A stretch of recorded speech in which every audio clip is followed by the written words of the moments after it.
लड़की एक सुंदर जूते की जोड़ी चाहती थी। उसकी माँ यह बात समझती थी, लेकिन फिर भी उसने उसे वे जूते नहीं खरीदे। इसका कारण यह था कि लड़की का बड़ा भाई पूरे गांव का एकमात्र छात्र था जिसे विश्वविद्यालय में प्रवेश मिला था। इसलिए माँ ने घर का सारा पैसा बड़े भाई को दे दिया। लेकिन बड़ा भाई जब से बड़े शहर पढ़ने गया था, 10 साल से घर नहीं लौटा। तभी एक दिन लड़की ने उसे अचानक टीवी पर देखा। तभी उसे पता चला कि उसका भाई अब एक बड़ी कंपनी का CEO बन चुका है। यह देखकर लड़की बहुत गुस्से में भर गई और अपने भाई को खोजने उसकी कंपनी पहुंच गई।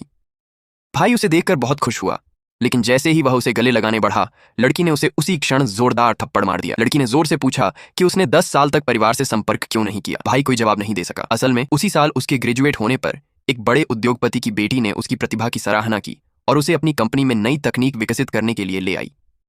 कंपनी के राज उजागर न हो, इसलिए उससे एक गोपनीयता समझौते कॉन्फिडेंशियलिटी एग्रीमेंट पर हस्ताक्षर करवाए गए, जिसमें साफ लिखा था कि वह 10 वर्षों तक किसी से भी संपर्क नहीं करेगा। यह समझौता बस पिछले दिन ही समाप्त हुआ था।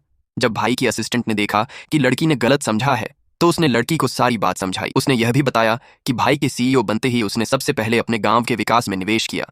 लेकिन जब लड़की को पता चला कि गांव में आया निवेशक उसका भाई ही था, तो उसके दिल में और भी रोष भर गया।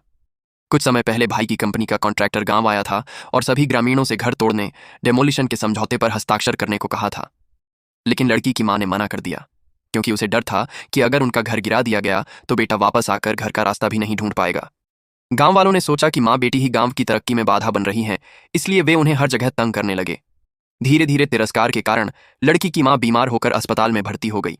जब भाई को यह सब पता चला तो वह तुरंत लड़की के साथ अस्पताल पहुंचा। लेकिन उन्हें यह उम्मीद नहीं थी कि गांव वाले माँ पर दबाव डालने के लिए उसे अस्पताल से जबरदस्ती बाहर ले गए होंगे।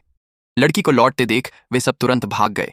जब भाई को पता चला कि उसकी माँ और बहन को वर्षों से गांव वालों ने परेशान किया है, तो उसने उन बुरे लोगों को सजा देने का फैसला किया।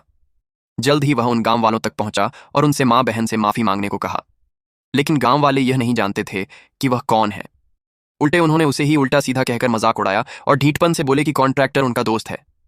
यह सुनकर भाई गुस्से में आ गया। उसने कहा कि वे नादान हैं, क्योंकि वह कॉन्ट्रैक्टर का मालिक है। लेकिन वह तुरंत अपनी पहचान साबित नहीं कर सका, इसलिए गांव वाले उसकी बात पर विश्वास नहीं कर रहे थे। जब गांव वालों ने माफी मांगने से इनकार कर दिया, तो भाई ने गार्डों को उन्हें सबक सिखाने का आदेश दिया। तभी